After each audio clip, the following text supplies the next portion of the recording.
I'd like to call the meeting to order. I just want to, it's the end of the year, and I want to thank the committee for all of their hard work this year. It was a very interesting year, to say the least.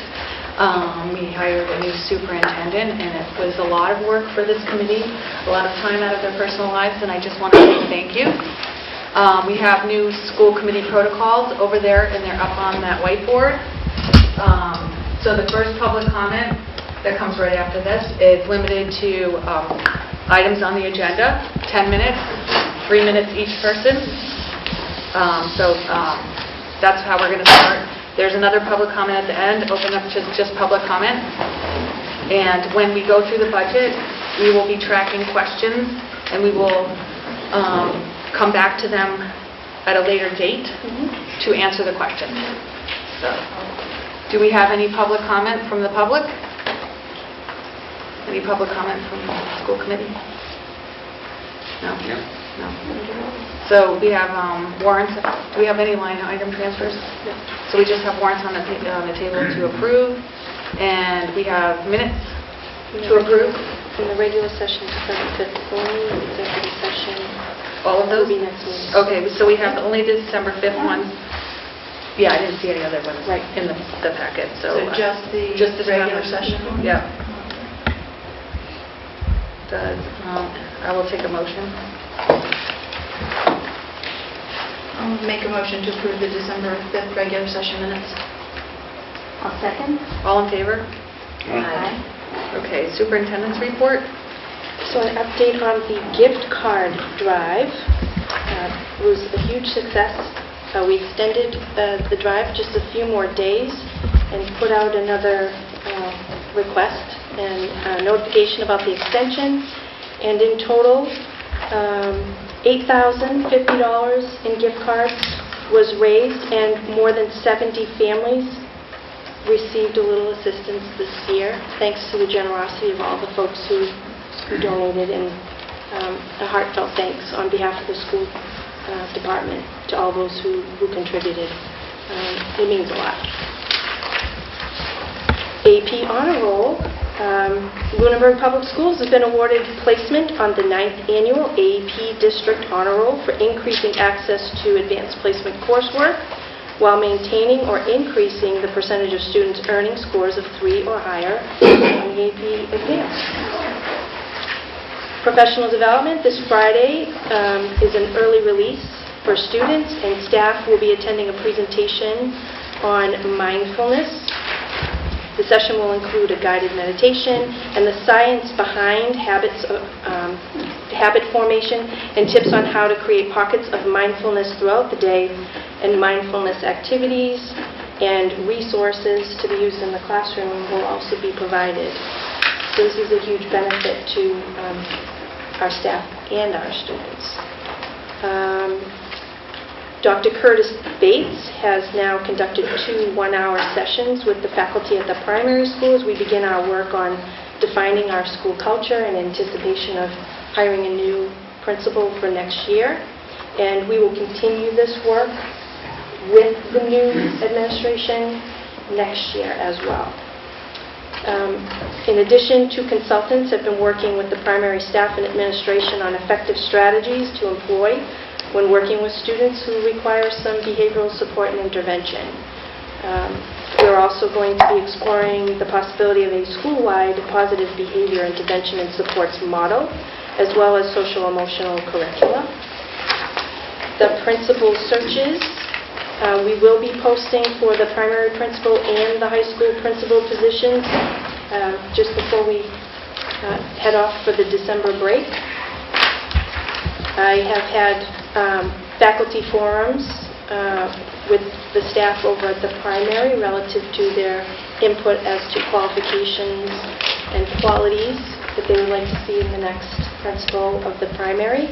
There is a parent forum for the primary scheduled for January 3rd, one at 9 a.m., another one at 3:15. Both will be held at the primary school. And we will start the formation of a search committee when we return from break. There's a plan to have forums for the high school principal position on January 10th, There will be student forums during lunches, there will be a faculty forum at the end of the day, and there will be a parent forum that evening. And lastly, we have Principal Heidi Champagne here tonight. She would like to talk to you a little bit about a pilot on Kylies care kits. So I'd invite Mrs. Champagne to the table. Good evening.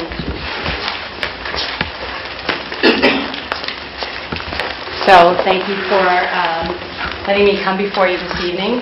I'm very excited. Back in October,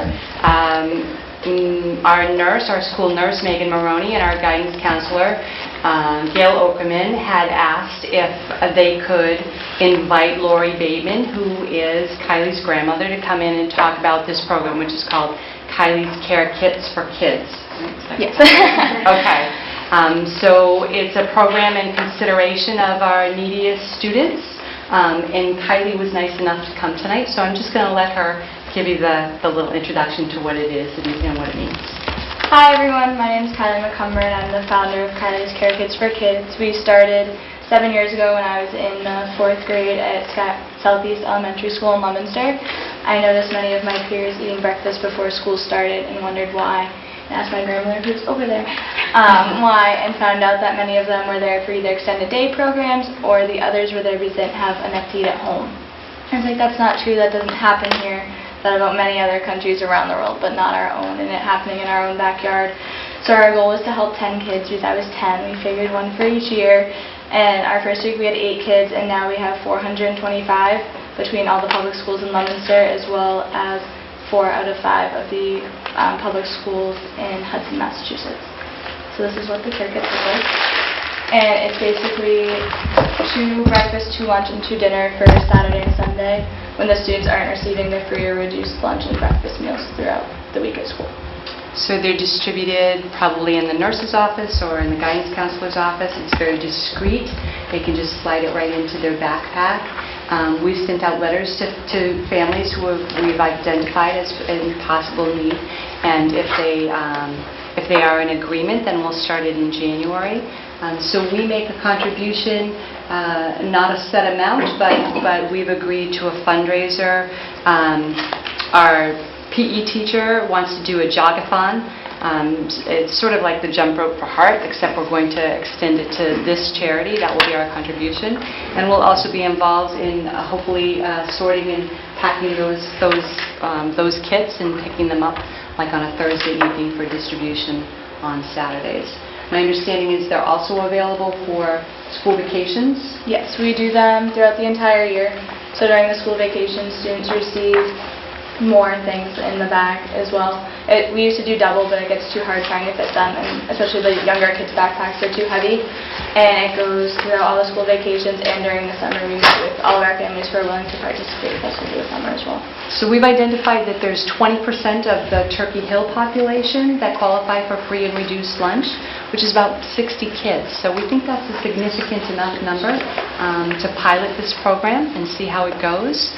So we're going to try it just from January to June, and then take a look at it and see how successful it is, and if that's something that other principals would be interested in extending in their schools as well. Are there any questions? Oh, it sounds like a fabulous program, and I've heard of it way back when. Yeah. When you first started. Yeah.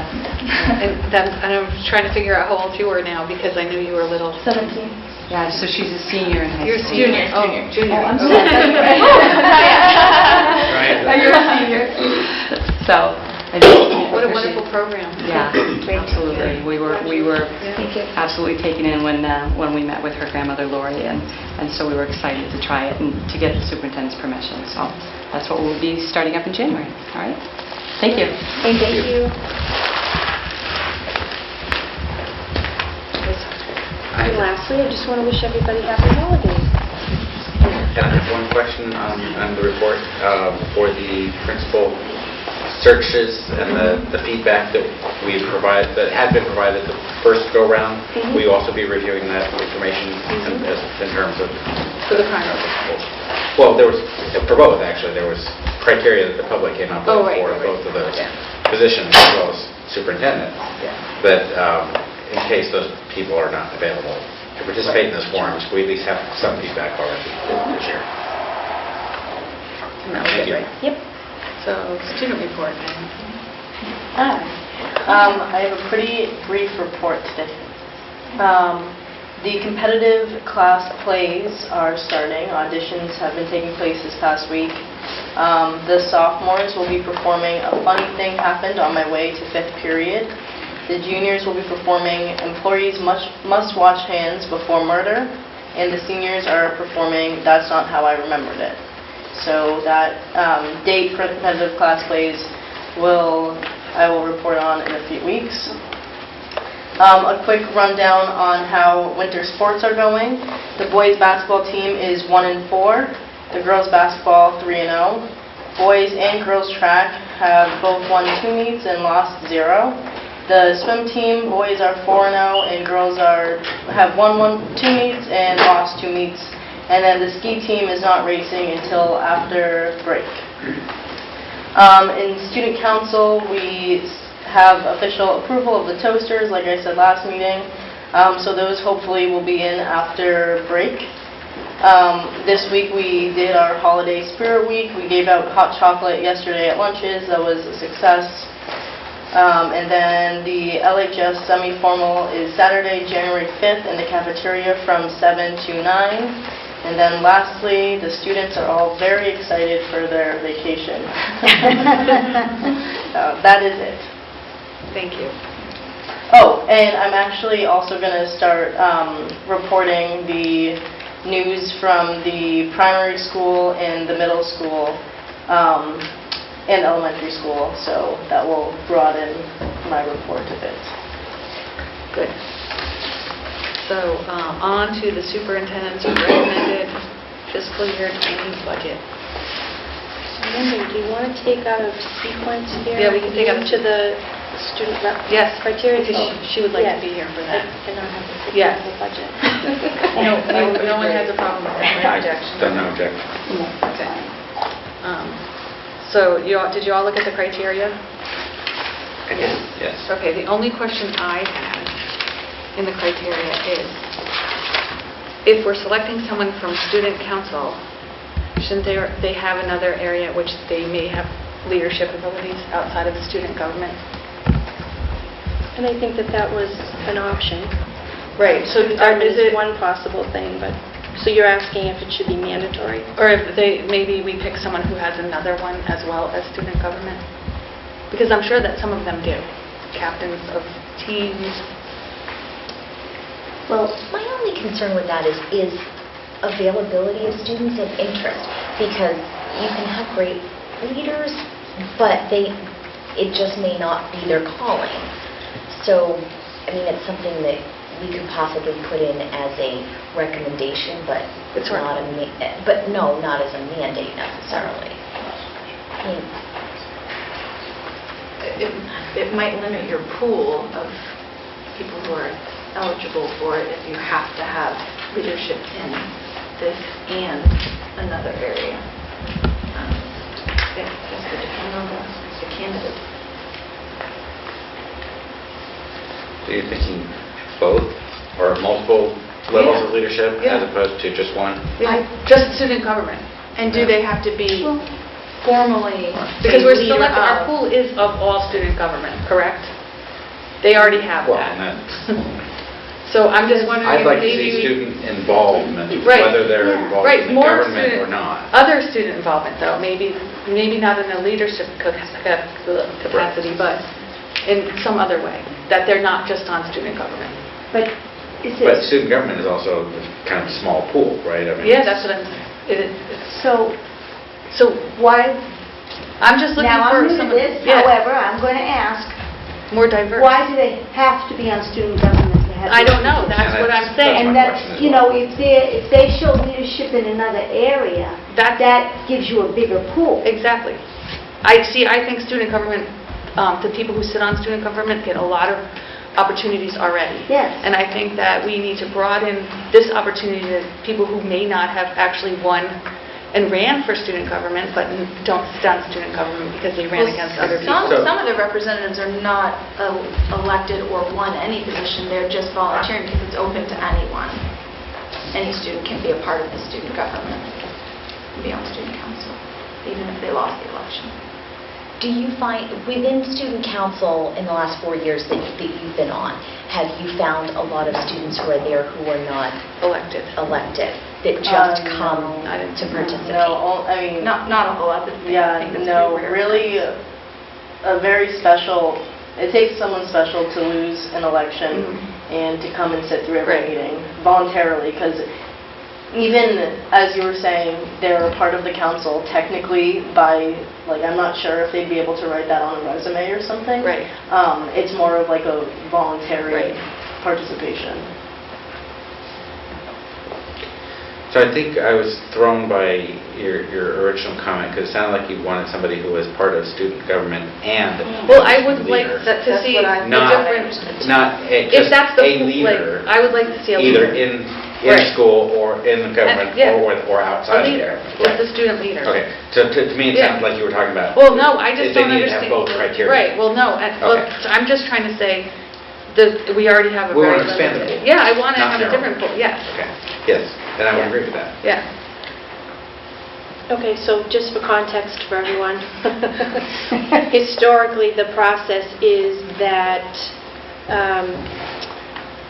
student council seeks volunteers within the group who would be able to make the commitment I to see. coming to these meetings.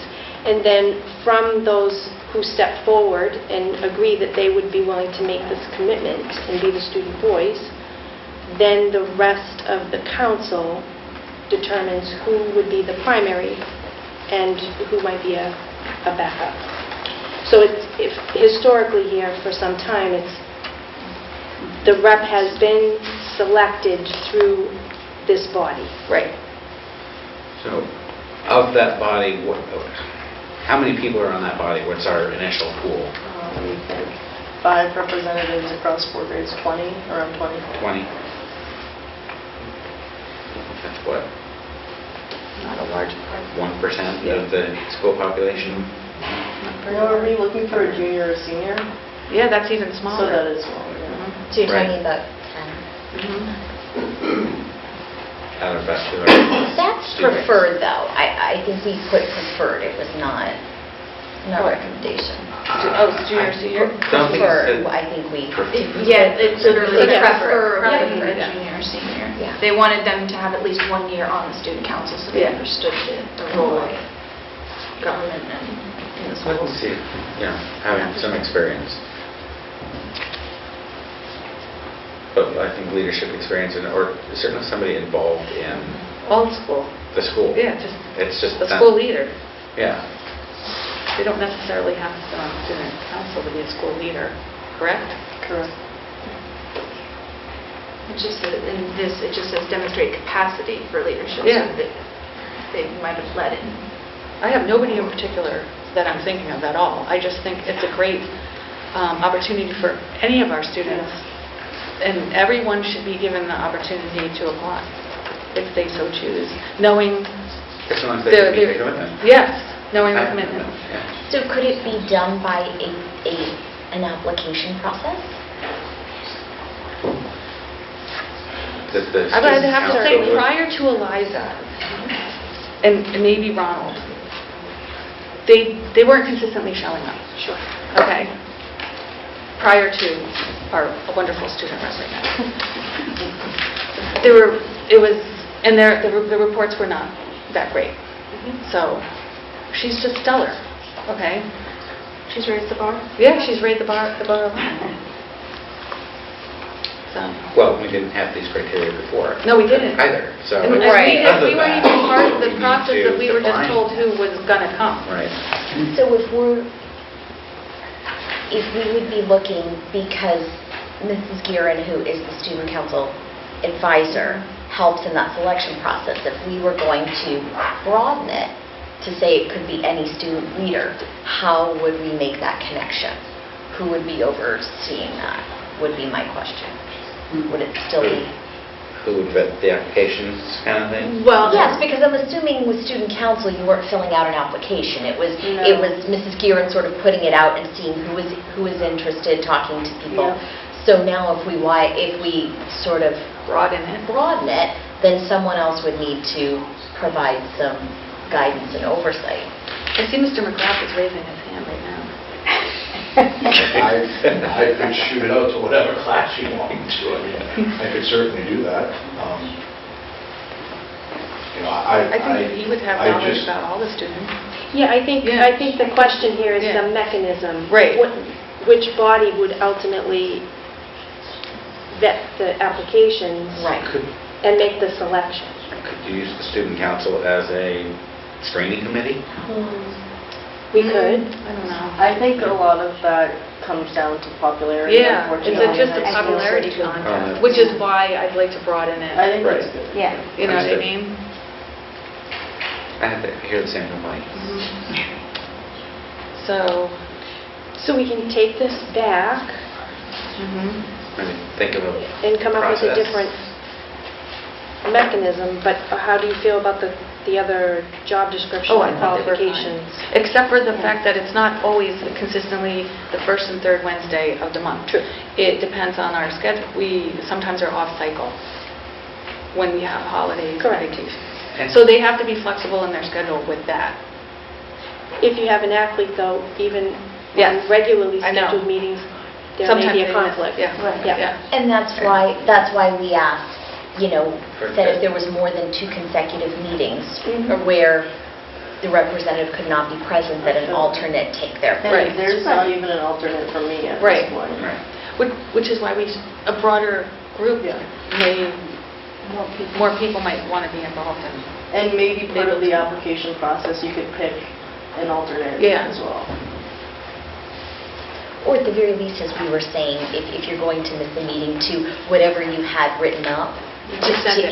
Yeah. email that off, and it could be read Right. Well, that's or true. presented, Yeah. so that there is a report that's, Yeah. given. So it Especially sounds if like the we need a scope little of the more, report is sounds like like we just need a saying little here. more. Back. More work. Yeah, Yes. she's going to bring it back too. Yeah, because if we're going Mrs. to Gearan. Right. entirely change the process. Yes. See, originally I thought we were talking about qualifications and us defining what the job entails so that students would know what they were signing on to. But if we're going to have to come up with an entirely new vehicle for the selection of a student, then yeah, we're going to have to take it back. Okay. So we'll put it on another agenda. Yep. Okay. Thank you for your input. Yeah. And now we're going to the budget. The exciting part. That's all you. It's all me? Well, Right now. actually, it's not all me. No, but you're, you too. So, No, it's everyone else. I would like for all of the leadership team that contributed to the development of the budget to please stand, just so that you can see them in front of you.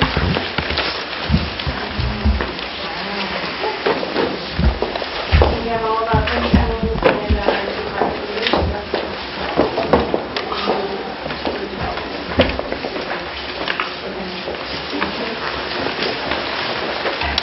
If you have specific questions that relate to a particular department or a particular school, when we conclude the presentation, At the end. Oh. Okay. Yep. Questions People at the will be end. available to So answer right, Okay. do you have them written down? I have mine already. Okay, so, On your way. Here it is. so this year we've entered into the development of a budget using a different process than has been used in prior years. This is also coupled with my entry into the district and what I've been learning about the district. When we set out to develop this budget, our priorities were around the school committee goal that was written this year, around the the development of the budget, the process that we would use as priorities, as well as alignment with the strategic plan and the 8 goals in that plan. So school committee goal 2, you can see, is broadly stated as approach the budget process with impact on teaching and learning as a focus. And then as far as the district strategic plan, because I'm not sure how many of you have read that lately, the 8 goals, in a snapshot, the focus is around the social emotional learning piece, the safe school environment, civic learning and engagement, strong curricula and assessments, digital literacy and computer science, as well as instructional technology, professional development, support for struggling learners, enrichment opportunities, and collaboration and communication. So all of this was in mind when we engaged in the process to develop this budget. So we started in August. The district leadership team took a look at the strategic plan goals, and we used a rubric that I actually got from the new superintendent induction program. And using that rubric, we evaluated the goals for the highest impact on teaching and learning. And at that time, we determined that those were goals 1, 5, and 6. So if you hop back here, goal 1 is around that social emotional piece. 5 is professional development, and 6 is the support for struggling learners. And the thinking is that the social emotional piece is a real priority, as is the support for struggling learners, and professional development supports both of those priority areas. Then in October, department leaders and building administrators developed their FY20 budget requests. Again, the direction was to focus on the highest impact for teaching and learning in alignment with the district strategic plan. Then in November, budgets were submitted. Individual meetings for each department head and building administrator were held. Mr. Cassidy and myself met with each to review their budget requests. We came back together as an entire leadership team to take a look at the increases that were requested. As part of that process, each administrator or department head presented the increases in their budget and explained why they felt that that increase was necessary, either in alignment with the district strategic plan or, in their estimation, the highest impact on teaching and learning. Following each of those presentations to the entire group, the team then really wrestled with how to prioritize all of those requests, which would have the most impact on teaching and learning, and put us in a position to continue working forward on the district strategic plan. So the identified needs and associated increases, these budget requests will assist department heads and building administrators to provide all the students of Lunenburg the skills, confidence, and passion for lifelong learning so that they may find their own path to successful careers, active citizenship, and rewarding lives. Some of you might recognize that that's the language of the mission statement. Exactly like that. This was the list. So on the list, we had a central office secretary, a grade 1 teacher, several paraprofessionals, a literacy coach, middle school coaches, an athletic trainer, unified basketball coach, student custodians, directors, a director of teaching and learning, kindergarten teacher and para, dean of students for the primary and Turkey Hill, technology teacher / coach, so technology coach to work with teachers in the classroom, and associate coaches. and an estimated salary for each of those positions. When you take a look at that list, the increases that we were talking about that day were around about 8%, knowing that that's not a realistic request. We then further prioritized the list. So you can see on this list the things that are bolded are the things that we will you'll see in the budget. As far as the literacy coach, we're going to be looking for potential alternate funding sources for that position. As an example, Title I grant money might be sufficient enough that we could support that position. The middle school coaches, that's really going to be dependent on the proposal that the AD would bring before you this spring relative to possible sports that we might be able to expand at the middle school level and what that student fee might look like. We took off the list for now the Director of Teaching and Learning, a 7th kindergarten teacher and paraprofessional, although enrollment numbers may dictate that that has to come back on the list.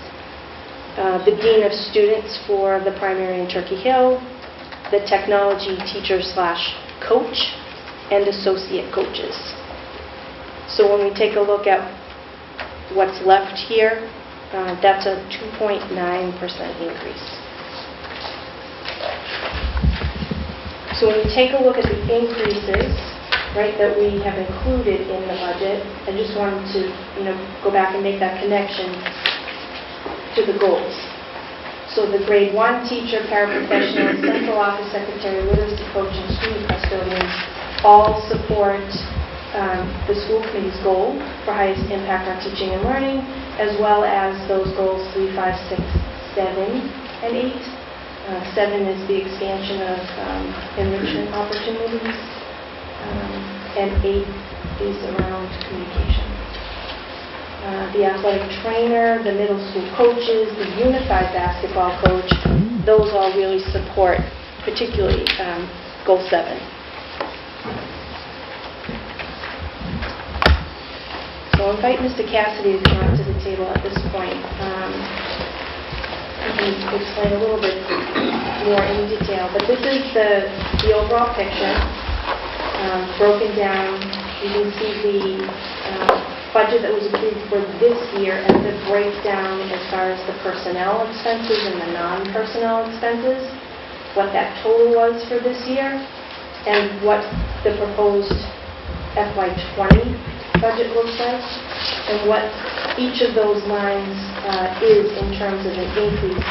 So you can see in personnel, we're talking about a 5.6% increase. In non-personnel, it's a 6.7%, but when you look at it overall, holistically, it's a 5.9%. And then we'll break it out a little bit for you in the next slide. We'll talk about personnel. I'll turn it over to you, Mr. Cassidy. Thank you. So what is being proposed is a 5.6% increase on personnel.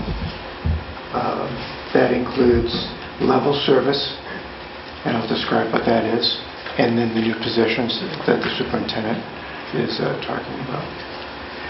So 3.7% of the increases are the level service increases. So what does that mean? We describe it as the contractual increases for our employees, and teachers, paraprofessionals, custodians, and secretaries that get the seniority or degree advancement. So those are just everyone moving forward. And that, once again, that includes the seniority and degree advancement, and those only really apply to the teachers. There's a 1.9% increase for the new positions that were on the previous screen. And then we look at non-personnel. So non-personnel.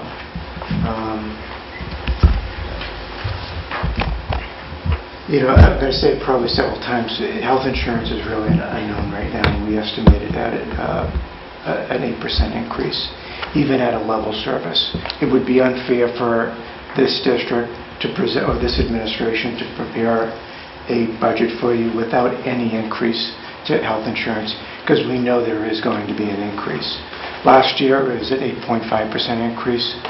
I kept it at around 8%. That number will be generated through the town manager's office at the beginning of April and end of March, right around that time. So in addition to the 2.7% increase,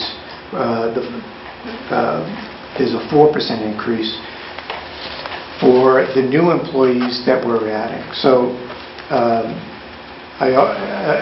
when I have an audience, I always try to tell people that when we add a new employee to the district, a new FTE, someone who's eligible for benefits, it's their salary and approximately $20,000 for health insurance that goes onto that health insurance account. Now, some employees don't get that all the time or take it all the time.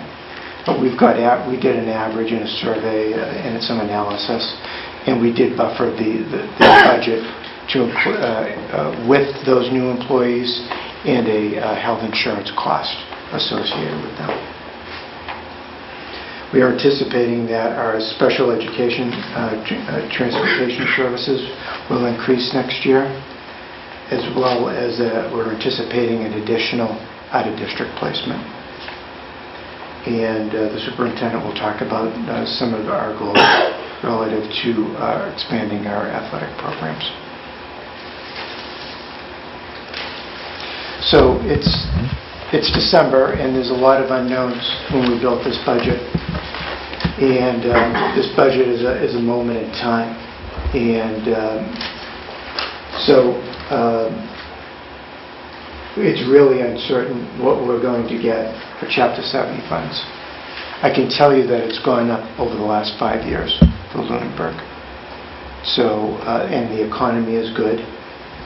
I'm not going to tell you what I anticipate, but things are looking solid to get an increase in Chapter 70. Everything that's coming out of the governor's office is positive. Not really sure what the percentage is. State and federal grants are really an unknown, and they'll be an unknown probably until the end of the fiscal year. June, maybe. Some of our federal grants, we'll find out about them in July. Circuit breaker seems pretty steady, getting reimbursed at 65%. And the administration will be sharing some information to the school committee and the public regarding a grassroots movement to increase foundation budget.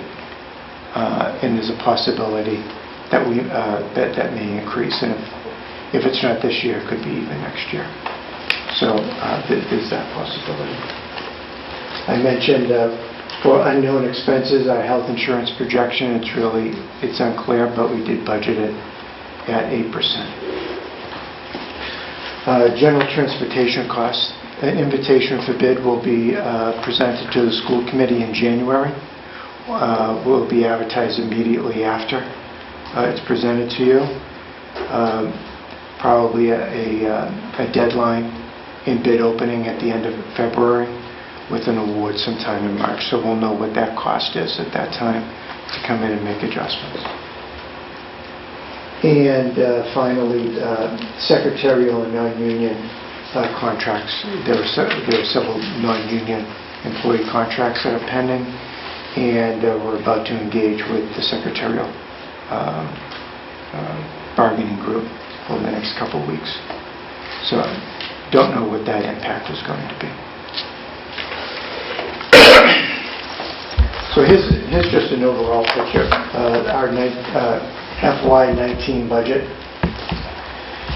And our level service with an 8% increase to insurance is an additional $688,000, a 3.4% increase.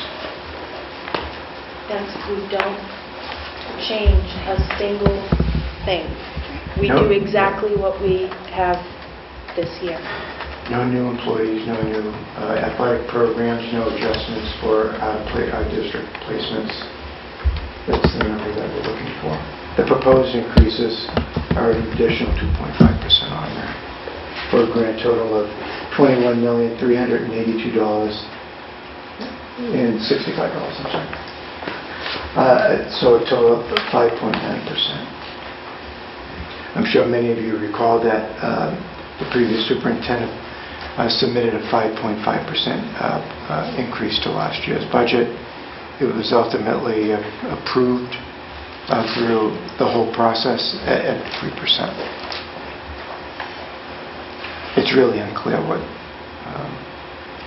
what that percentage is going to be. So this is just starting the process. This is the preliminary budget. Did you talk to Heather Lemieux at all during the process and find out what she has in mind for our budget? Like what her percentage? She's still working on the financial forecast and the projections for Okay. FY20. All right. I plan to have the opportunity to meet with her early in the new year. Okay. I'm not going to speak for the superintendent, for the superintendent or the city manager, but the Chapter 70 funds will likely dictate pretty close to what the percentage is going to be. And that preliminary number is released at the end of January in the governor's budget. So we'll have an idea, and maybe that's something we can report out to the committee on the first, we'll give it to you before, but publicly we're not going to hold back that information. But we'll make sure we get it out publicly for that first school committee meeting in February. Okay. Thank you.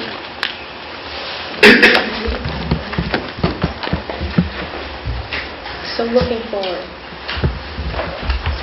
as we discussed in the joint meeting with the Board of Selectmen back in early November, enrollment is going to be tricky to predict moving forward.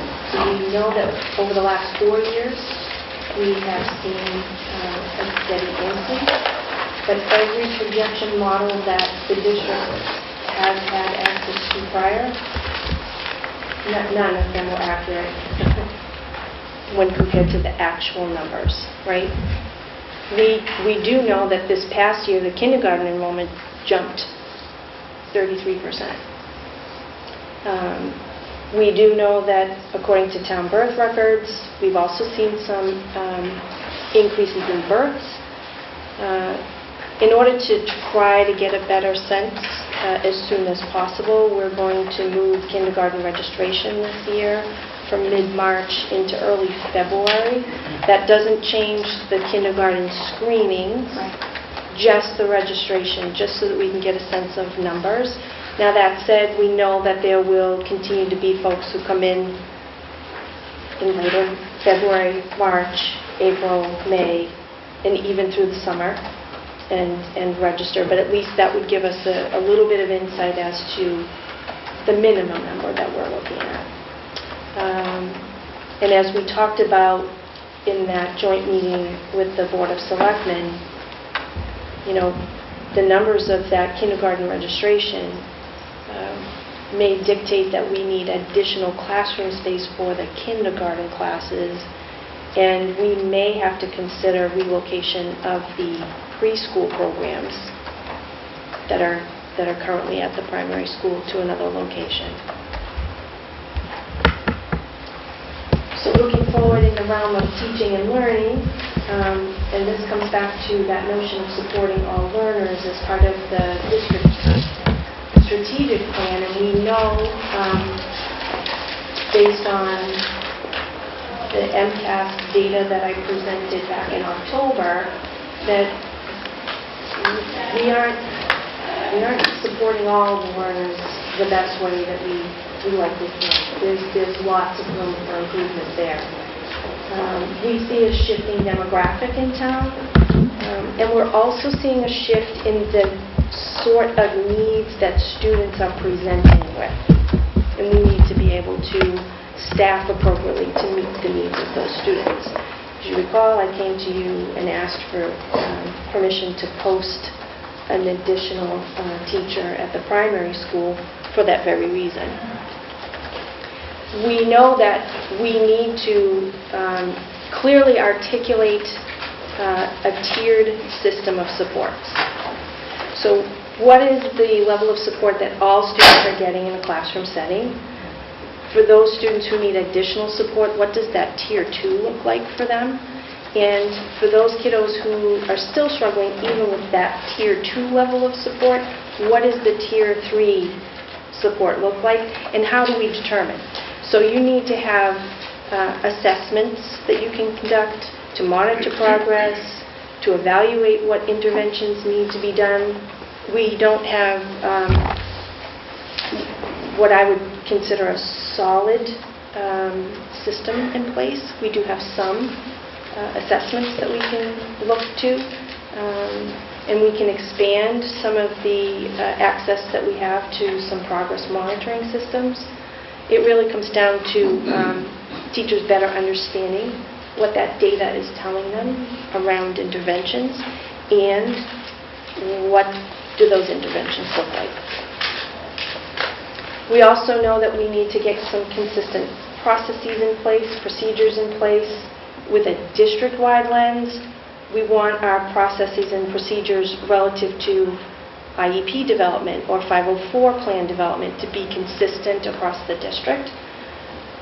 We also know that all of those things above are going to require some professional development, so there'd be some budgetary impact there, as well as potential staffing if the demographics and the students' needs dictate that. We know from the MCAS data that we have some targeted areas to focus on in terms of elementary literacy, but I think that one of the things that we clearly need to work on is a clear vision of what literacy instruction should look like, particularly at the primary school and then flowing up into the elementary school. Once that's defined, we will know what sorts of professional development our staff will need, as well as what sorts of curriculum materials they will need. And again, all of that is going to have a budgetary impact at some point. It may not be for next year, but certainly in the next handful of years. Instructional technology. Again, this aligns with the district strategic plan goals. Technology is no longer a novelty in a classroom. It really is a necessary tool. It's important for us in terms of design and delivery of engaging lessons, differentiated instruction to reach all learners, collecting, organizing, and analyzing data, communication between teachers, students, and parents, all in an effort to support learning, as well as student access of technology so that they can search for information and also demonstrate what they know.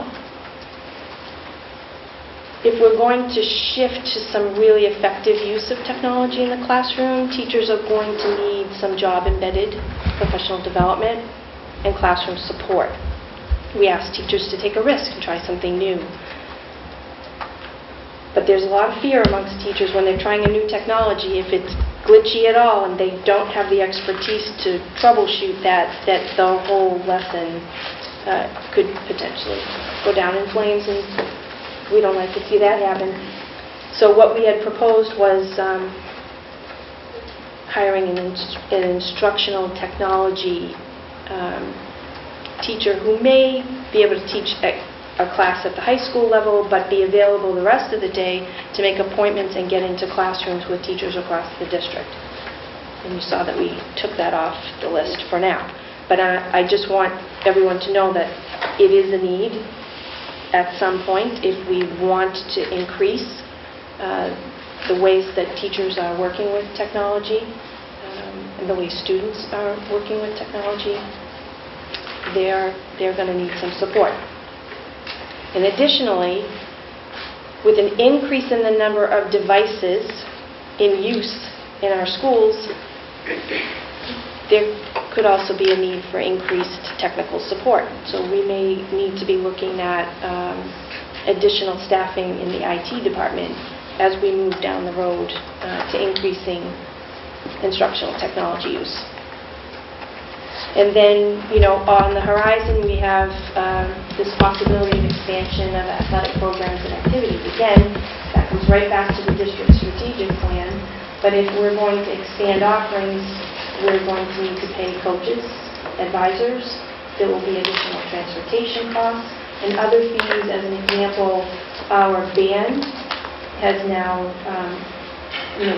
been getting out there and entering some competitions, which is great. But there are fees associated with them being able to enter a competition like that. So just some of the data that we've been looking at as we think about the budget and the needs moving forward. This is data that, again, we looked at in early November when we had that joint meeting, and you can see that if you take a look at FY19, which would have been the fall of 2014, you can see we're at a total student number of 1,591, and then it has steadily increased since then. And for this fiscal year, as of October 1st, which is our deadline, that's the benchmark for state reporting, we were at 1,668.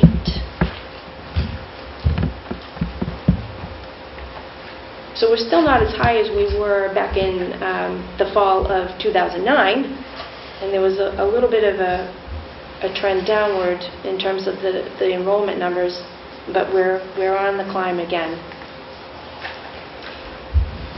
We also reported for you back in October when the principals came and gave their building updates for the start of the year.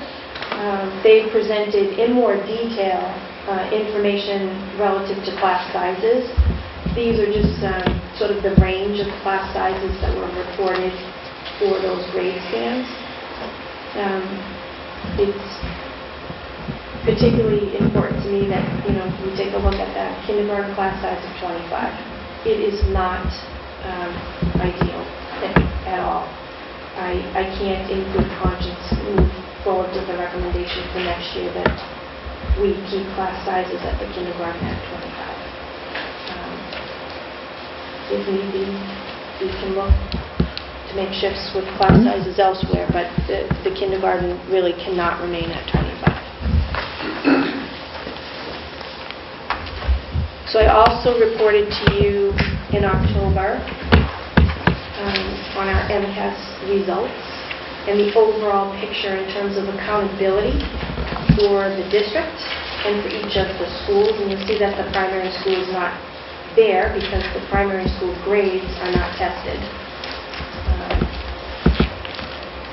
So progress, that middle column there, that progress toward improvement targets, I'll just review for everybody.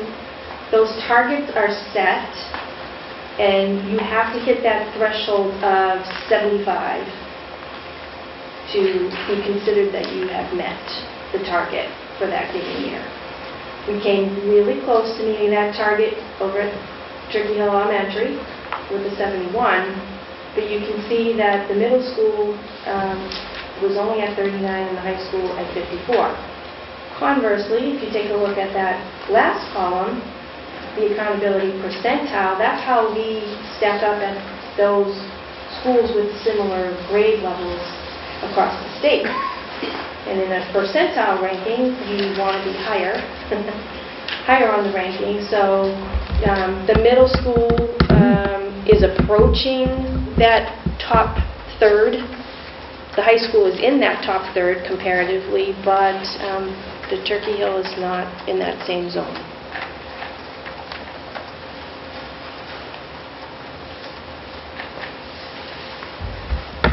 There's a new tool that the state has called RADAR. It's Resource Allocation and District Action Reports.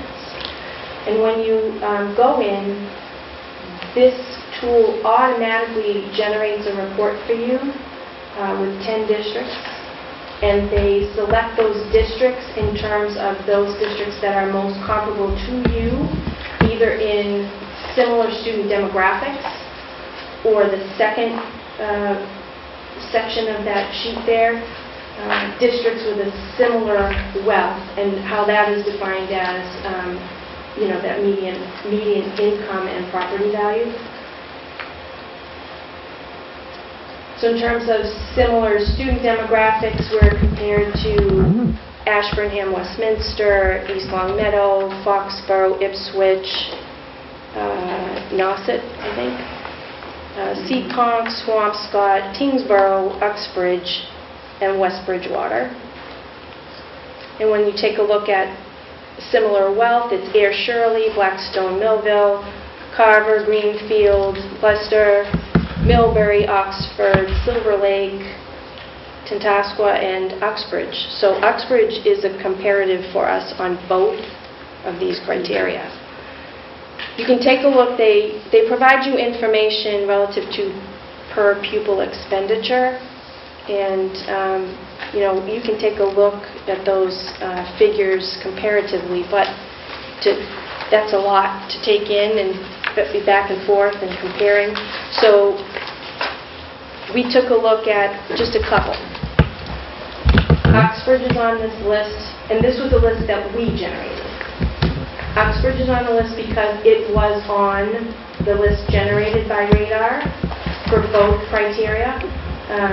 Tingsboro is similar to us in terms of the student demographic, and Air Shirley is similar to us in terms of the community wealth. And if you take a look at per pupil expenditure, and it's really tiny there, I think we are at $13,047, and all three of the others are over $14,000 per student.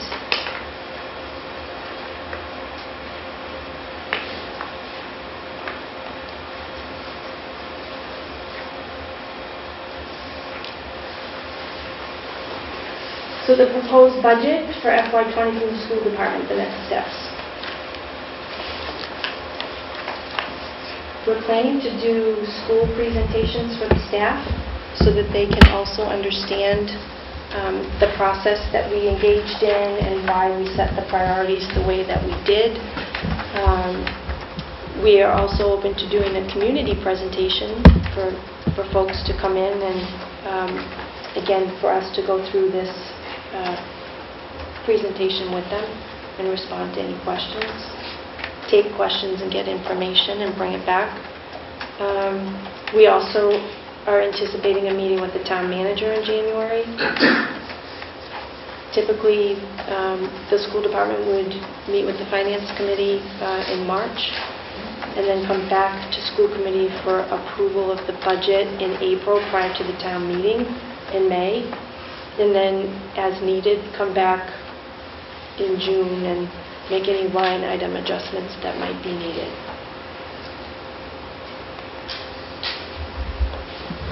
Questions from your committee? You have questions for any of the leadership? Questions for me? One of the questions from the presentation that jumped to mind was we had the list of multiple positions that we were looking to fill at 8%, I think it was, for the increase, but several of those were cut. And I guess the question I had is how you plan to have those, the work that would be done, have to have been done by those positions that you would have originally requested to not be done, or to be absorbed by the existing. These ones that are lined through, like the Director of Technology and Learning. I know that we haven't had a curriculum director in years.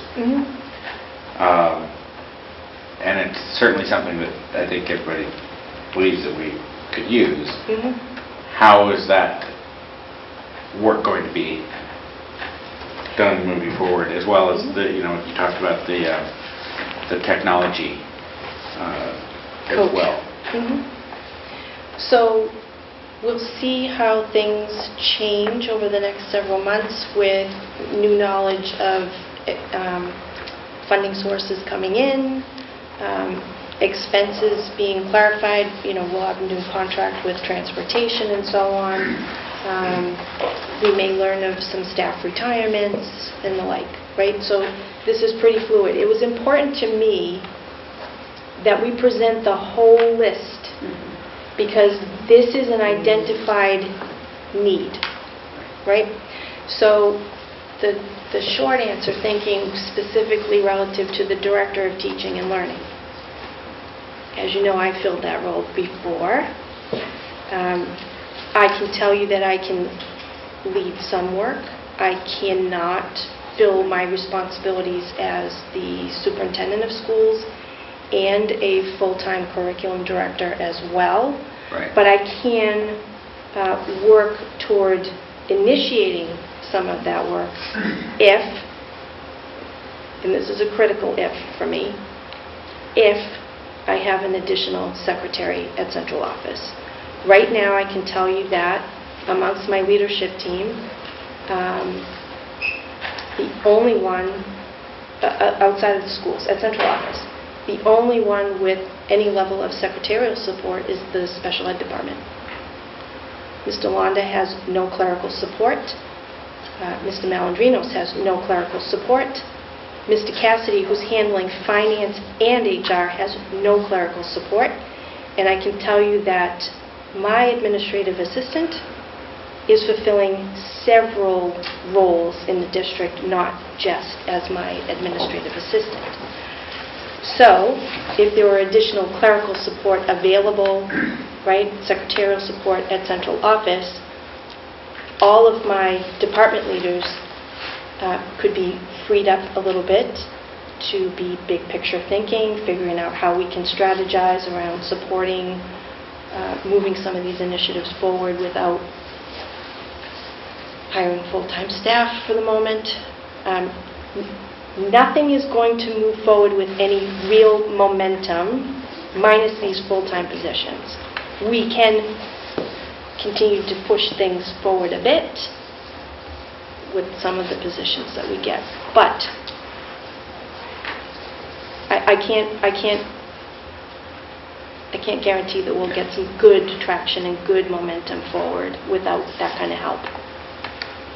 And the kindergarten teacher thing, that does have me a little bit concerned considering the numbers that we've seen. Yep.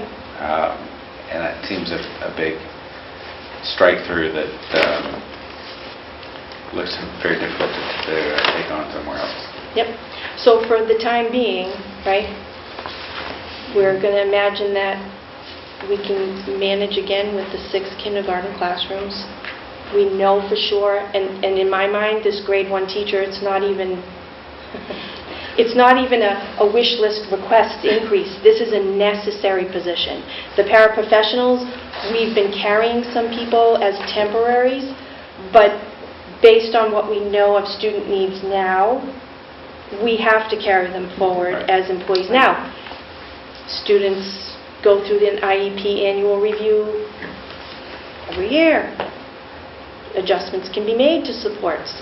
It's possible that some students who require paraprofessional support, a new IEP might indicate that they don't need to continue with that level of support. And There others may. is, yep, And others may. right? Exactly. So that number is our best guesstimate for moving forward. We're going to move forward with the staff that we have, but they have to be carried now in salaries, not as temporary employees paid out of a different account.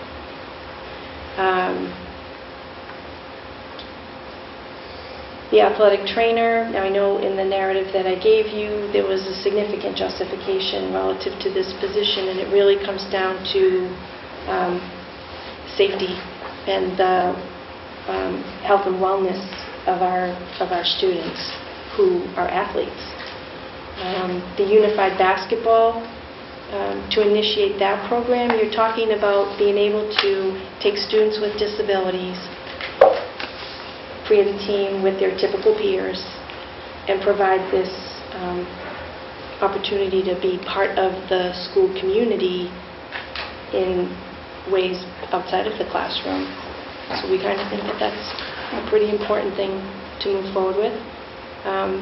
The student custodians, I guess, Mr. Londa can tell you that without the help of those students in the summertime, it's a big job. That was getting one the of building. my first jobs as a 13-year-old was as a student custodian. Right. Um, It's a great opportunity for the kids, Yeah. and it's a tremendous help to us. It is. And it's, less costly than hiring on additional custodians full-time with benefits, right? So we thought that those positions there had some real value in terms of safety for our students, opportunity for our students, making sure that we can maintain the facilities the way they need to be maintained. The town made a significant investment in the creation of 2 new schools in the last 15 years or less. So we really do need to invest in maintaining them. Again, the kindergarten teacher and paraprofessional, if I need a 7th kindergarten based on numbers that I see, I will be coming back and it won't have a strike-through. It will be a necessary position, just like the grade 1 teacher is a necessary position. The dean of students, the thinking on that is the administrators are out of the building regularly to attend leadership meetings, safety team meetings. We have initiated this year learning walks. So the entire leadership team gets together and we visit a building and we visit classrooms. And then we talk about all the great things that we see in those classrooms. That's for our learning, right? To get that district view of practice. When they're out of the building, it would be nice to know that there's a staff member who's been designated as filling in that administrative role in their absence. It's a safety issue of sorts, but when we take a look at the list, there might be other ways that we can provide that level of leadership in the building when they are absent without necessarily implementing a dean stipend. So, Yep. does that include the vice principal? Do they leave at the same Yes. time? Okay. Yep. The technology teacher and coach, again, we saw that as potential for expanding the technology courses at the high school and the rest of the time coaching. But I'll tell you, in the big picture of things, I need a director of teaching and learning before I need that. Right? I need, hopefully through another funding source, a literacy coach to strengthen the instruction at the primary and elementary levels, because that benefits the students all the way through their entire school career. But honestly, other than making sure that we have enough teachers in classrooms, that grade 1, the paraprofessional, depending on enrollment, the kindergarten teacher, the rest, as far as I'm concerned, the most priority need, other than making sure that those classroom needs are met, is to increase the secretarial support in central office. It allows all of us to function at a much more efficient level. And We aren't currently. And I get that feedback when I'm out and about. And if the organization is not functioning efficiently and effectively and timely, we're not in a good position to be providing the kind of support for the rest of the district.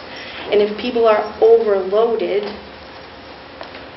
juggling too many things, that's when mistakes are made, right?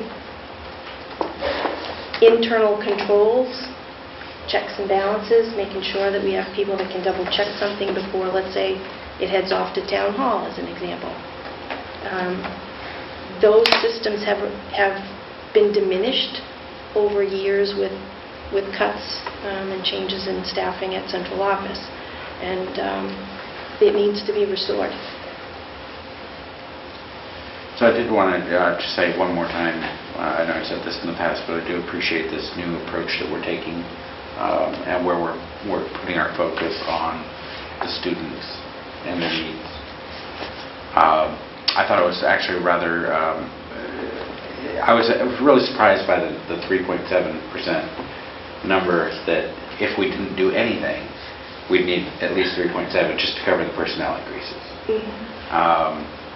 And so I was struck by that number. I thought that was very big, especially since we have, the 2.5, and we did just invest into the school, and there's a big community outcry on the amount of taxes that are getting paid. Sure. Looking at the responses to the open space document that we're probably going to talk about later, I think. And many of those comments were about my taxes are too high, and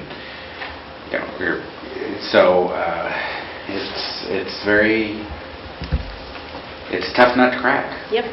And even if we do nothing, you're looking at nearly 4% increase in personnel costs.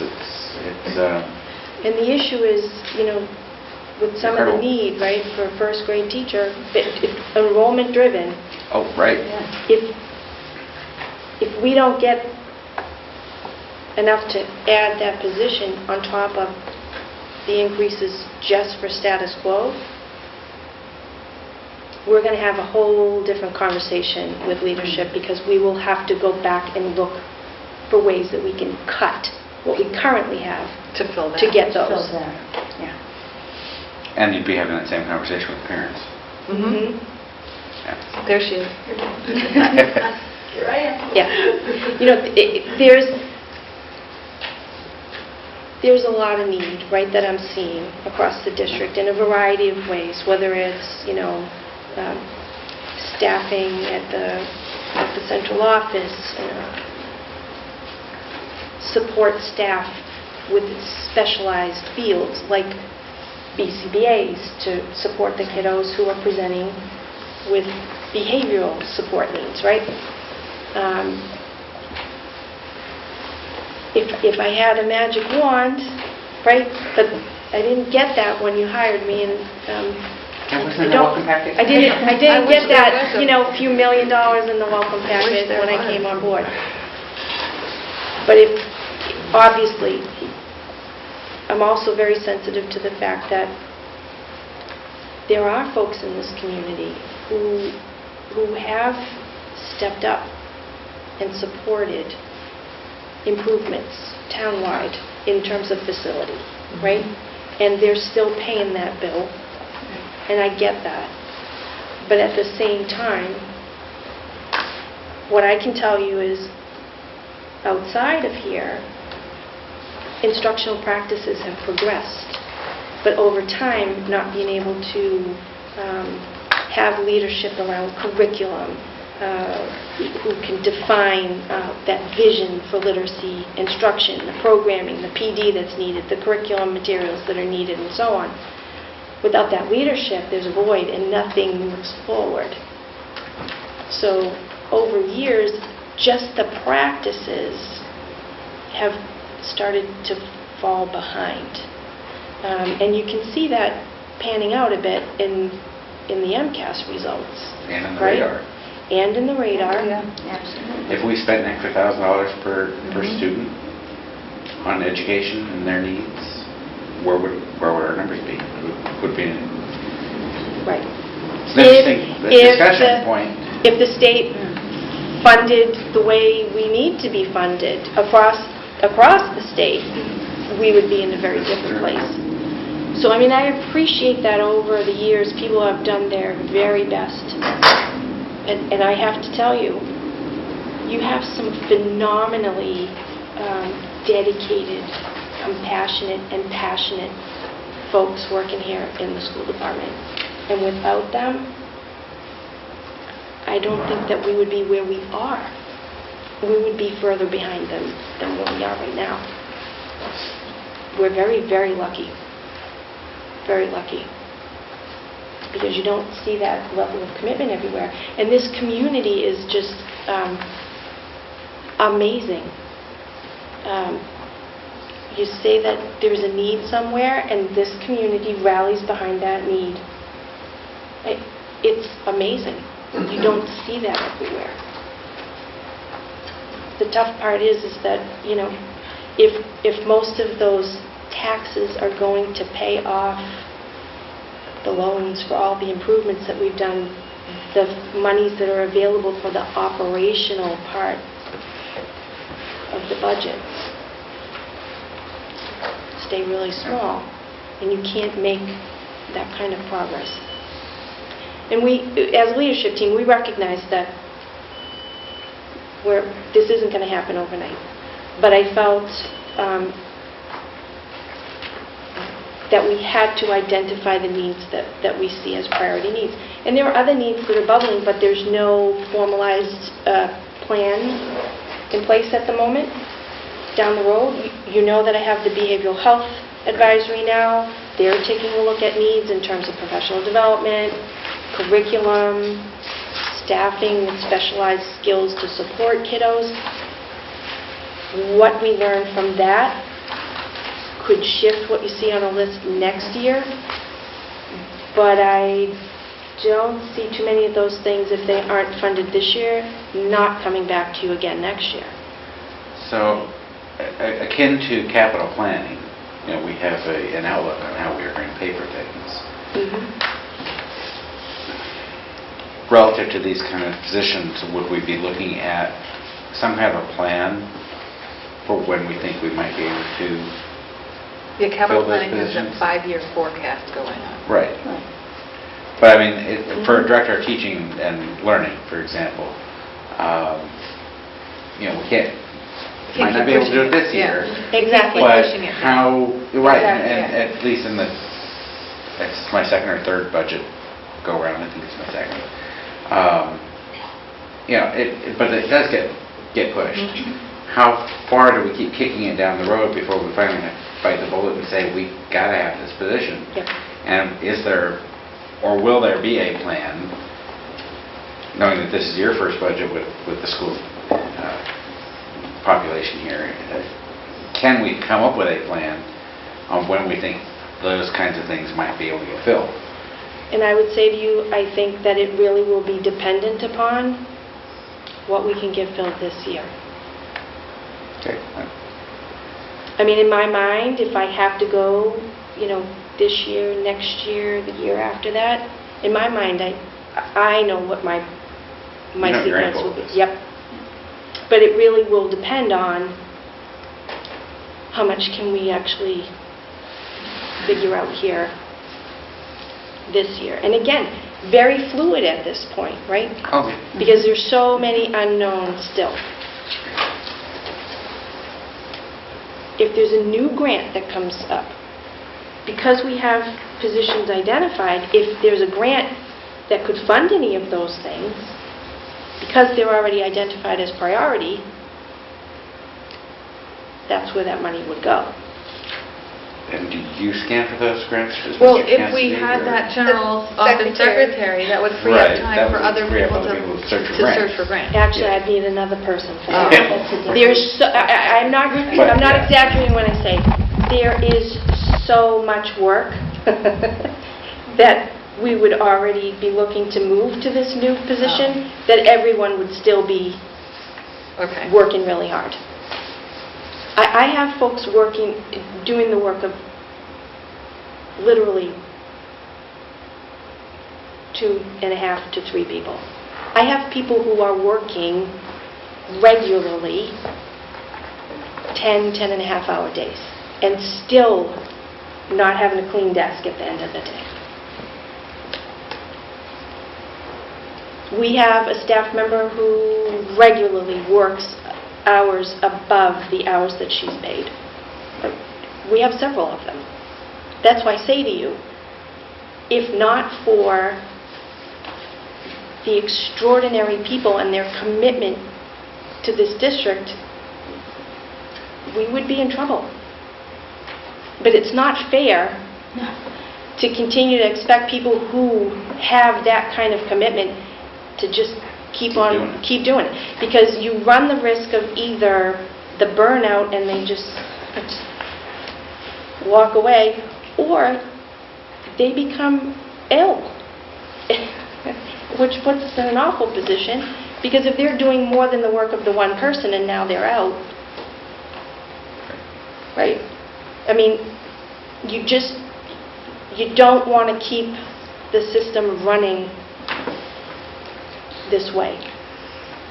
So I would look for also if there were opportunities for somebody, I don't know if there's consultants that do this, or if the building administration leadership does this, but looking for those alternate funding sources and those grants. Understanding that it's not something you can just do on your lunch break. Lunch break? We don't get lunch breaks. Anybody here get lunch break? Or in your commute into the school. It's there's got to be if there's a way out there, I'm sure there is a way. We need to see how we can find those alternate funding sources. And then from a state perspective, I know you're working with the town manager, but are you also working with State Senator Tran and State Representative Benson to advocate for increases in the funds? Chapter 7. Well, Chapter 7, but the Circuit breaker as well. So Mr. Cassie and I actually participated in a conference call today. As we indicated, there's a foundational budget review commission, and they've made recommendations, and based on those recommendations, districts are starting to anticipate the impact and whatnot. There's a meeting on January 8th, I think, at Fitchburg State, where this will be discussed further. And as soon as we have some details around that, we will certainly let all of you know, as well as reaching out to our state reps. Because, it would be great to have folks in attendance at that meeting advocating for what we need and how are we going to kind of make our voices heard and pursue that. And not just school committee folks. Correct. Right. Town folks, board of selectmen. But yeah, and regular citizens. Yeah.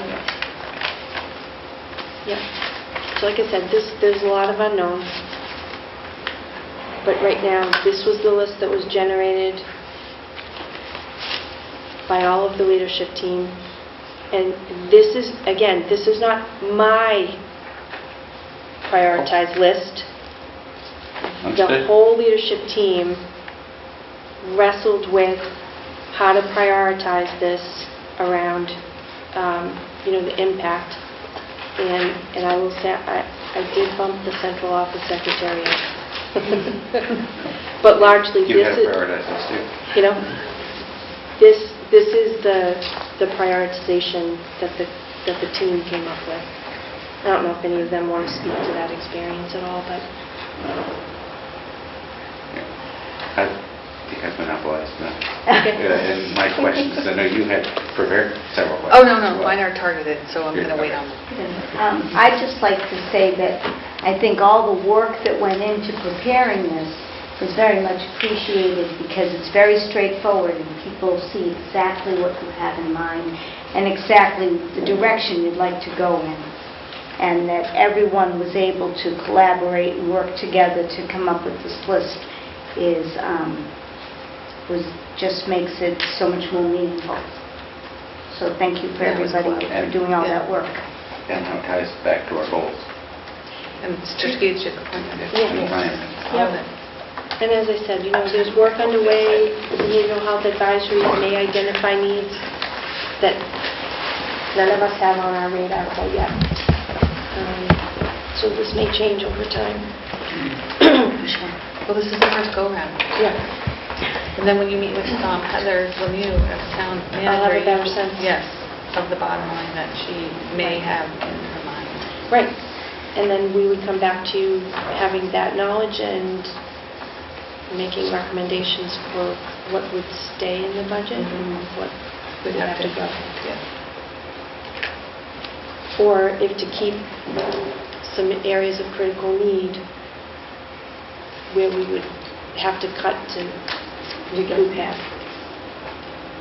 I hope that that isn't the road we have to go, but... But if last year dictates, it will be. Yeah. Yeah. Unfortunately. Yeah, just to be prepared Sure. that may happen. So, does anybody else have any questions? No? No. Okay. So, we've done this. Old action is the third reading. Is it the third reading? Third reading for 3304 petty cash, 6505 agenda format, 6509 public participation at meetings, and 6510 presentation of petitions. Thank you all for coming. Thank you all. Thank Thank you. And all your hard and dedicated Yes. work to the students of the town of Lunenburg. Have a good holiday. You as well. Thank you. Thank you all. Thank you. So, I will take a motion. So, do we have to waive the reading, or we just, this is our, when we actually approve don't it? we have to Yeah, read it? this is when we read it. we read the whole thing? Yes. Where, do we have them in front of us? Okay, Yes. hold on, they're in my thing. Okay, hold on. They're in my packet, right? I have print copies of them. Do you have the hard copies? I'll read it for you. Yeah. Does the chair read them? I think one of you should read them, because I'm... Do you want me to read it? Well, there are a few, so we could Would you take take- on. Yes, actually, I think you can each have one. Okay, you just tell me which one you want me to read, and I'll find it. Oh, So here we go. Grab the shortest one. That would have been Here we go, Carol. You're all going to read one. Oh, all right. I got such a deal. Did you get a short? Well, it's the one that I So we're reading it without the... Without the red. Yes.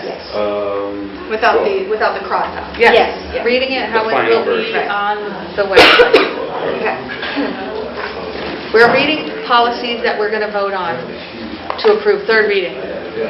So, And we've had these up at 2 previous meetings. we're reading policies. I see you, Jane.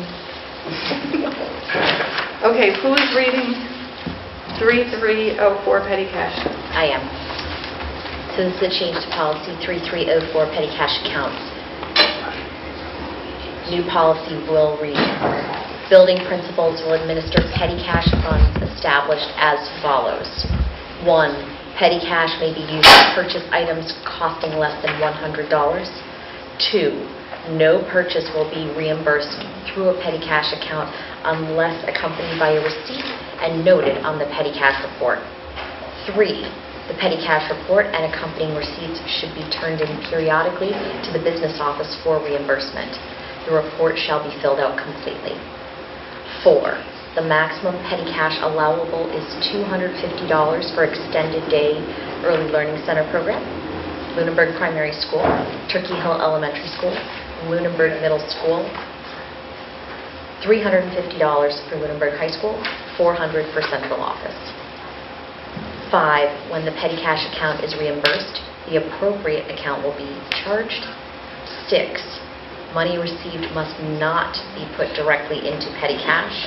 This money must be turned into the business office and the appropriate fund will be credited. Okay. 6505, agenda format. Do I have that? That would Do we be- want to... I thought we were going to do them as a group. Vote as a Yep. group, okay. Okay. I have 6505 agenda. The superintendent, in cooperation with the school committee chair, shall prepare all agendas for meetings of the committee. Items of business may be suggested to the superintendent 7 days in advance of a meeting by any committee member, staff member, or citizen of the system. However, the inclusion of such items shall be at the discretion of the superintendent and committee chair. The committee will follow the order of business established by the agenda, except as it votes to rearrange the order for the convenience of its visitors, individuals appearing before the committee, or to expedite committee business. Items of business not on the agenda may be discussed and acted upon if a majority of the committee agrees to consider them. The agenda will provide for time when any citizen who wishes may speak briefly before the school committee. Except in emergencies, the school committee shall not attempt to decide upon any question before examining and evaluating any information any person requests the school committee to consider.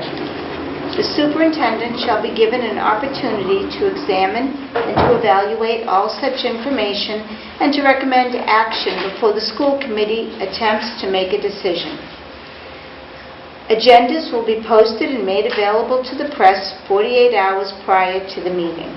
Agendas will be posted and made available to the press. 6509, public participation at meetings. I have 6509, public participation at school committee meetings. The Lunenburg School Committee will incorporate at least one period of public comment during each meeting. State law provides that all committee meetings shall be open to the public and to the press unless the committee shall vote to go into executive session. Further, from Mass General Law, Chapter 39, Section 20G, no person shall address a meeting of public body without permission of the chair, and all persons shall, at the request of the chair, be silenced. No person shall disrupt the proceedings of a meeting of a public body. If, after clear warning from the chair, a person continues to disrupt the proceedings, the chair may order the person to withdraw from the meeting, and if the person does not withdraw, the chair may authorize a constable or other officer to remove that person from the meeting. 6510, presentation of petitions. Petition should be presented to the superintendent, who will provide counsel to the petitioners as to the proper point of origin in order to address the contents of the petition. Petitions will only advance to the school committee meeting if the contents of the petition fall under areas of school committee governance. I have a short one. If you did. So I will take a motion to approve the 4 policies as read. I will move to approve the 4 policies, 3304 petty cash, 6505 agenda format, 6509 public participation at meetings, and 6510 presentation of petitions as read. Second. All in favor? Aye. Okay.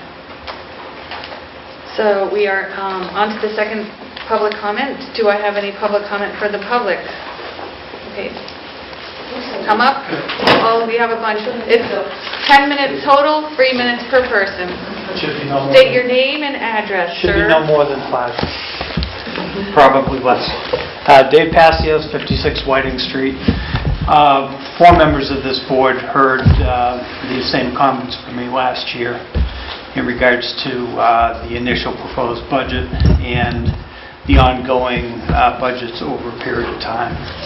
I haven't had a chance to digest this. It's the first time I've seen these numbers this evening.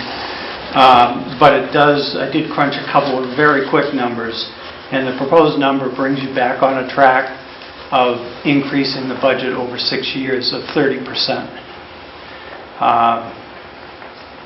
From 6 years ago to this year. With the town's revenue increasing by 2.5% plus new growth, the best you can expect over that time period from the Prop 2.5 would be a 15% increase over 6 years, excuse me. And new growth, fortunately, the last couple of years has been pretty good, but we can't count on that being sustainable. So I submit to you again this year that these types of increases, although I understand why you submit them, and I understand education, as I told you before, I was raised by 2 educators, and I understand it takes people to educate kids. But the town, bottom line, cannot afford or sustain these types of increases. Thank you. Thank you, Dave.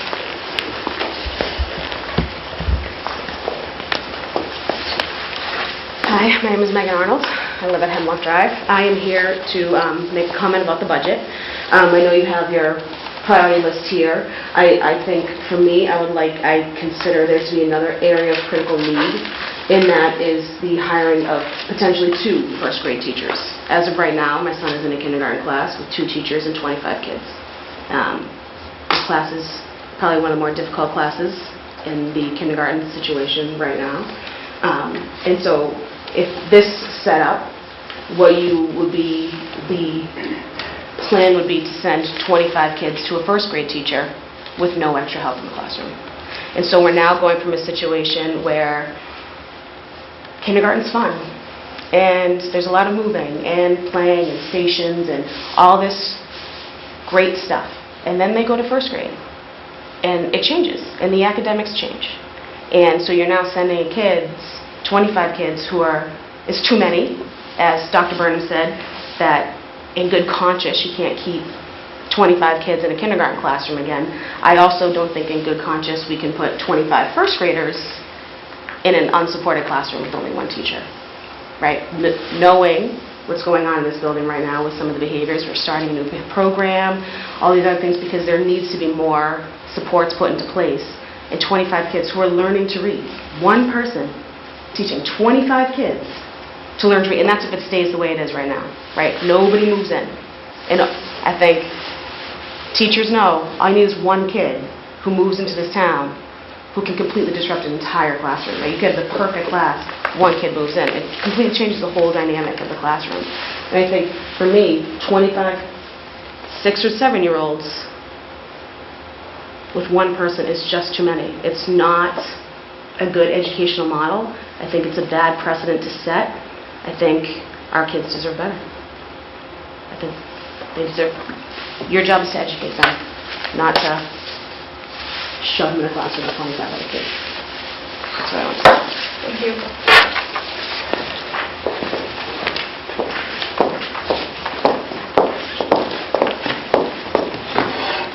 My name is Tiffany Tabar. I'm a parent representative at the primary school, and I would like to bring up a couple of points. I think this budget could use some creative outlook on it. So I'm here... What's your address in Lunenburg? 74 Goodrich Street Thank you. in Lunenburg. I think you could use some creative outlook. I'm hearing the need for clerical staff, and working in business, I certainly understand the need for clerical support. However, I haven't heard any mention of internships. And the school is here to educate people. So it was an opportunity to look at local colleges and see if there are interns available, to reach out to parents for volunteers, not just for clerical needs, but also at the primary school level. You lack bodies in the cafeteria. You lack paraprofessionals. If nobody is aware of what compensatory services are, it is if a school is not meeting the needs of children on IEPs, the school has to make up for that financially. So I think the primary school at this level is looking at a lot of liability because they're not meeting those needs, particularly in kindergarten because of the classroom sizes. And I think just on the first page of this budget, you have over $7,000 in overtime. That's a third of a paraprofessional salary. So if you were to look towards volunteers and internships, you're looking at helping another person develop their career in education, and it's cost effective. So again, I think there are different ways of approaching this budget to save some money and to fill the school with some bodies and offer support not just to teachers, but also to the administrators. So I think that could be looked at, certainly. And as a parent representative, I do want to say there are several parents this year that feel that the primary school is in crisis because of the lack of teachers and paraprofessionals. This is a major issue, and the kindergartners are kindergartners now. They're never going to get that time back again. Next year, they're going to be first graders. And the students that are struggling this year will have lost that kindergarten experience, and it's very unfortunate. And for that to carry over into first grade for them, that would be a tragedy. So please, I implore you to look at this a little bit more creatively, and I'm very open to helping with ideas and consulting. Thank you. Do we have any other public comment from the public? Phyllis? You usually get it.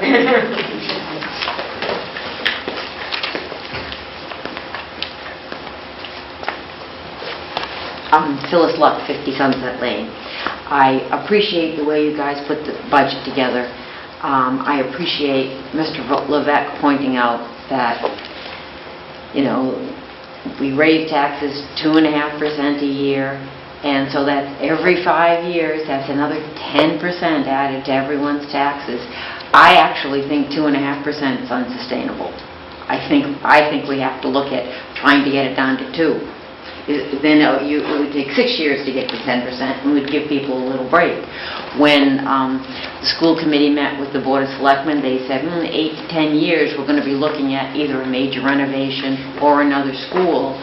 So to me, it's incumbent upon us to think about how can we tighten our belts today so that we're better positioned to take on that responsibility in 8 and 10 years. We know this is coming down the road. We really should be, to do our due diligence, we should be able to say to the people in 10 years, we knew this was coming, and these are the steps we took to try to help so that it wouldn't be such a burden. You know, there really are many people who can't afford to stay here. And I do also know that the school has that master's program where teachers get that $10,000 stipend for doing extra things. I remember Loxie used to have the teachers come in and talk about what their particular... Yeah, right. What their... It's not $10,000. It's what? It's not 10. Really? Yeah.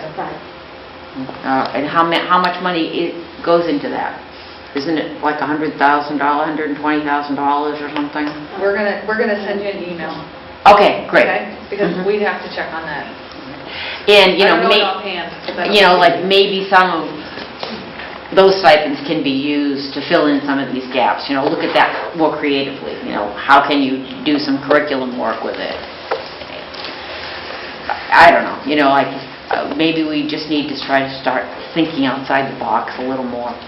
I do appreciate all the work everyone's done, and I appreciate that your awareness of that money doesn't grow on trees, and we all have to work together as a town.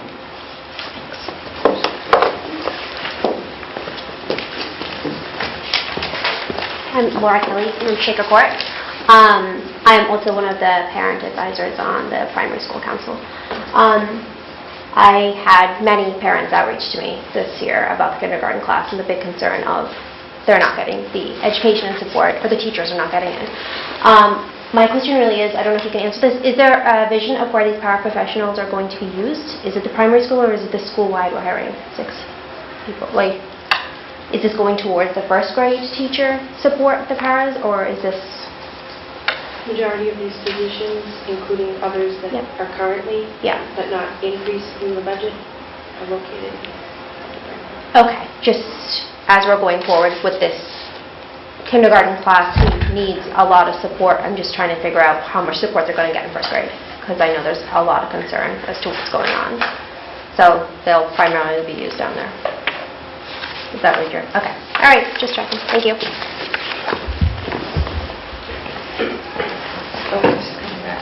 I'm coming back. I just wanted to piggyback on something that Ms. Tavar said. I thought she had a great idea.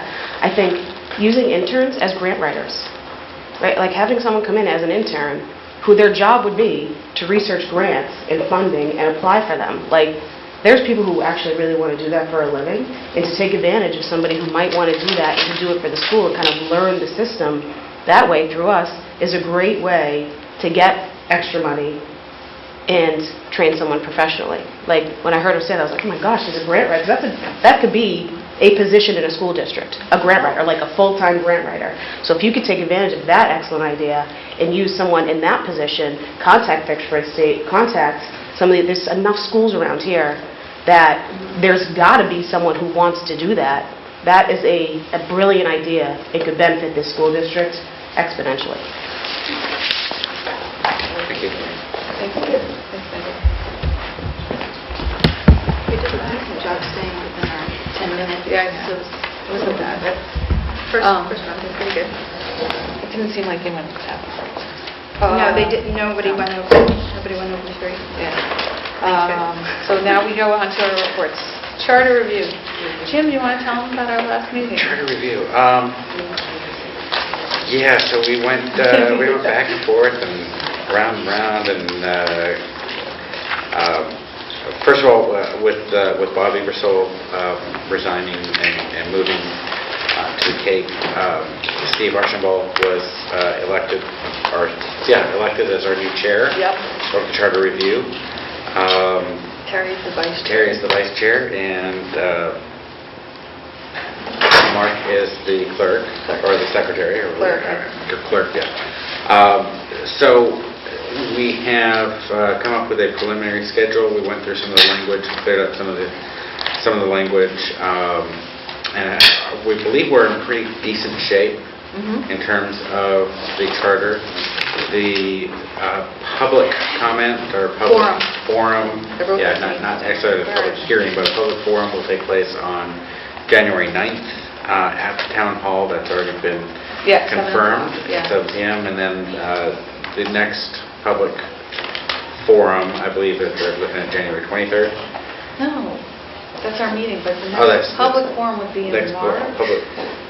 Yeah, well, they're looking at possibly doing it here at the school. Yeah, so we're going to find out because potentially, depending on how many people show up. Right, at the first one. But we did have some public comment the last time. We did change some of the language to clarify some things.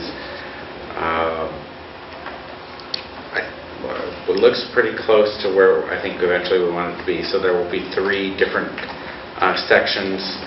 We've broken it into categories that are, fixing typos or changing things because of the law, which we think are non-controversial, and those are just going to go no problem. Then we've got some things that are some changes, not necessarily controversial changes, but they're adding things like you need to be a registered voter to sit on FinCom because you've got to make a recommendations at town hall, our town meeting, and you can't vote at town meeting unless you're a registered voter. So some stuff like that. So there's some things that are larger changes that not necessarily we don't believe are controversial, and then there's things that are, for some reason, very controversial. Select board. Like changing the board of selectmen to select board. That caused a lot of debate in the last go-around. But there's other, more significant... Yeah, there are other things. More significant things than that, but that's probably the biggest. There are 3 hot topics. Yeah, the 3, do we want to continue to elect town clerk, for example, or have it appointed as by the Board of Selectmen? And so there will be, or the select board, whatever.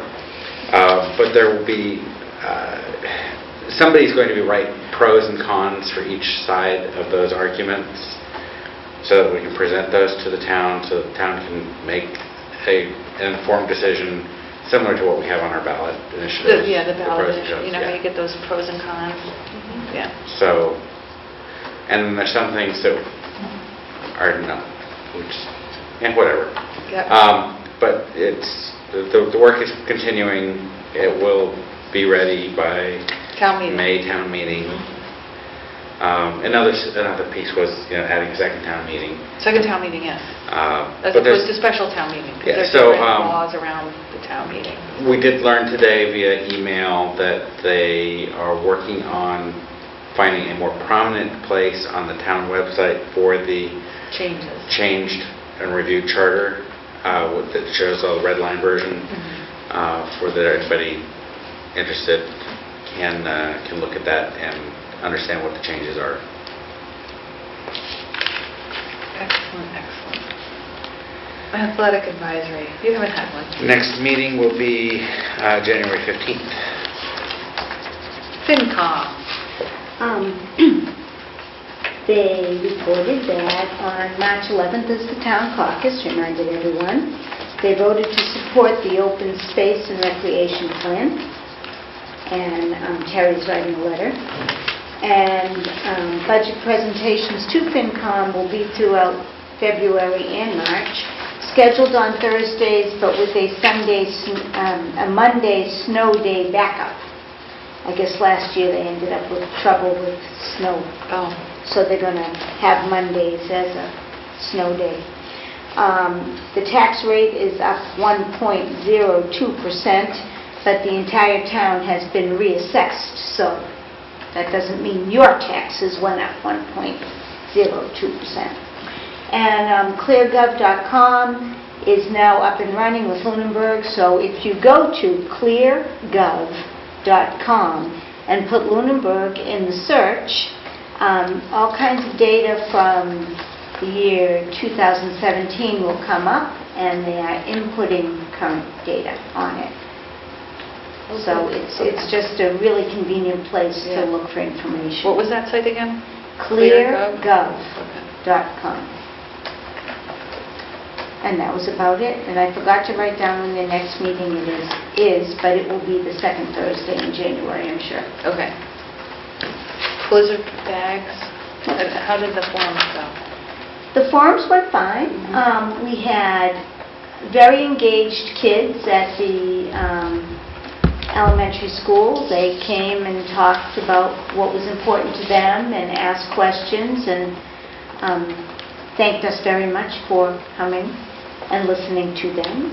And at the high school and the middle school, the students had, reasonable questions and concerns, and the high school students, particularly around stress and trying to get stuff accomplished.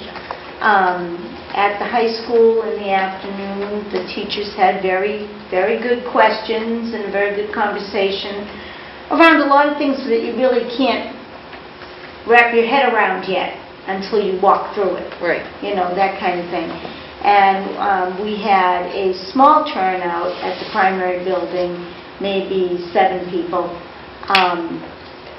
teachers and staff.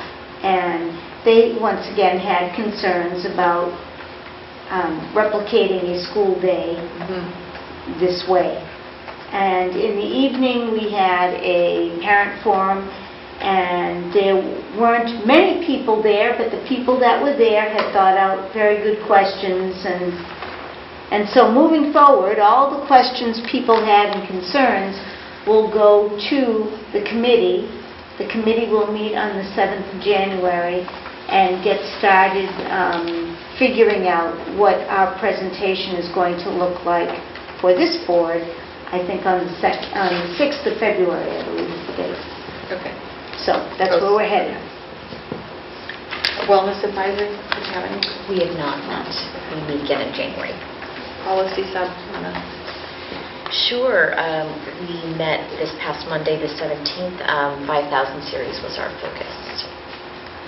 Yeah. And we meet again?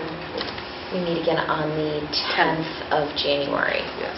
And what's the title for the 5,000 series? Student. Which one is that? Student? It's students. It is, right? I believe that's student instruction, graduation. Yeah, that's the whole student series that they fall under. Yeah. Make sure that people are... Yeah, I know. Yeah, 5,000. PTO, PTO met on the 10th. They did a little reconciling of donations from the Miles for Miles fundraiser with the No Need to Speed campaign. It's back and forth they needed to do since No Need to Speed is a separate organization. This Friday at Dragonfly Cafe from 11:30 to 2:30, you can stop by and hear some holiday stories by community members. There's a whole list out there with the fire chief, I think, and the police. And Hank is going to be there, the service dog. Yeah, a whole variety. That's so exciting just to go see Hank. Are you one of the readers? Yes. Oh, there we go. Oh, you are? And you're going to see Hank? You're so lucky. And then 50% of the proceeds of the hot cocoa that sell that day will go to the PTO, which then goes back into our schools. There was some fundraising discussion about the Parents' Night Out and trivia in April, date to be determined, but that's starting to be discussed. Flyers for the skate nights fundraiser should be coming out soon, and discussion about a Lego movie event going out, having that community movie night or day in February. And the next meeting will be January 14th. And we have because the meeting was before the Barnes & Noble. Right, it was too good, yeah.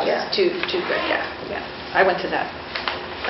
It was very busy. When I got there, busy. I walked in the front, I'm like, oh, this is pleasant. I get to the back. It was chaos. Yeah, it was very, very packed, so hopefully... I went to see Mr. Sparks. It was so nice. I liked seeing the teachers they had when they were younger.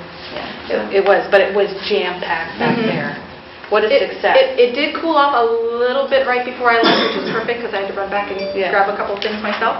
So that was a good timing on my part. So I would just like to mention that the notice board, the sign board, out in front of the TCP building has the notice about the come and go at the Dragonfly Cafe. But as you have dates for other events, if you would get a message, or somebody from PTO would get a message over the central office, it's the ACE students at TCP that go out and post the new sign. So if there's any announcement really for any of the committees that you think would be helpful, if you just let us know. Not the electronic sign, not the electronic, the sign board. Right. Okay. All right, and capital planning didn't have a meeting last week. We have our next meeting on January 8th, when we're going to prioritize. In the first round of prioritization, though, both of the school committee's requests were included. That was the technology piece and the continued cleanup over at Turkey Hill for asbestos abatements. There was one school council. Oh, there was. The primary school I attended. Oh, that's right, last Tuesday. Yeah, it was on Tuesday. I'm sorry. No, that's okay. The budget was discussed, the process, where they were in the process for that budget, so we got to hear about that tonight. Let's see, they mentioned the cleargov.com there, the behavioral supports, that we have those openings still posted, hoping to find a good candidate. They talked about the literacy grant that we've heard about here, and technology integration. We had one of the parents who's also with Benjamin Banker Charter School, and talking about how they're going to share, 3 teachers are set to go on tour to see how they are integrating their technology there. And that was it. Okay. Topics for future discussion. Do we have any that you guys want to add coming up? When are we putting the open space? Yeah, we on the missed this agenda? agenda, so it's going to have to go on to the next one. Okay. It'll I don't be a remember little what their When they meet there. deadline was, for lack of a better term. January 11th, Brandon is going to submit it. Okay, so we meet again January 2nd. The January 2nd agenda, it will be on, so we can talk about it. Because they want all of the town committees to write a letter. Write a letter and support. Yeah, we're meeting the 10th, so. Okay. All right. On the 11th. Okay, thank you. All right, so we're going to add that to the next one. And that gives us all more time to open it and review it. It's 228 know. pages, was it? Very comprehensive. I actually sought out speaking with someone on open space just to ask if they had something they were looking for in particular for us. A suggestion they had within the doc was to search anywhere the word school was, so that we could find things that were, Mr. Londa had submitted some things, with that. So just to be able to keenly focus on the things that would that are school related and go from there. Of course, feel free to read the entire document. I did skim most of it. Yeah. We can't talk about it now, but I was just, it was a big document. Comprehensive. Very comprehensive. Very comprehensive. Okay, so we'll add that for the next agenda. And then I know that on the first one in February is school choice. People are already asking about that. School choice slots, and if we're going to open them, and which grades, et cetera, et cetera. Okay, so now we're going to go into executive session to discuss the deployment of security personnel or devices or strategies with respect thereto, not to return to open public session. Roll call. Roll call vote. Sorry, Heather Soroka. Yes. Wendy Bertram, Yes. Meredith Weiss, Yes. Carol Archambault, Yes. Jim Levesque. Yes.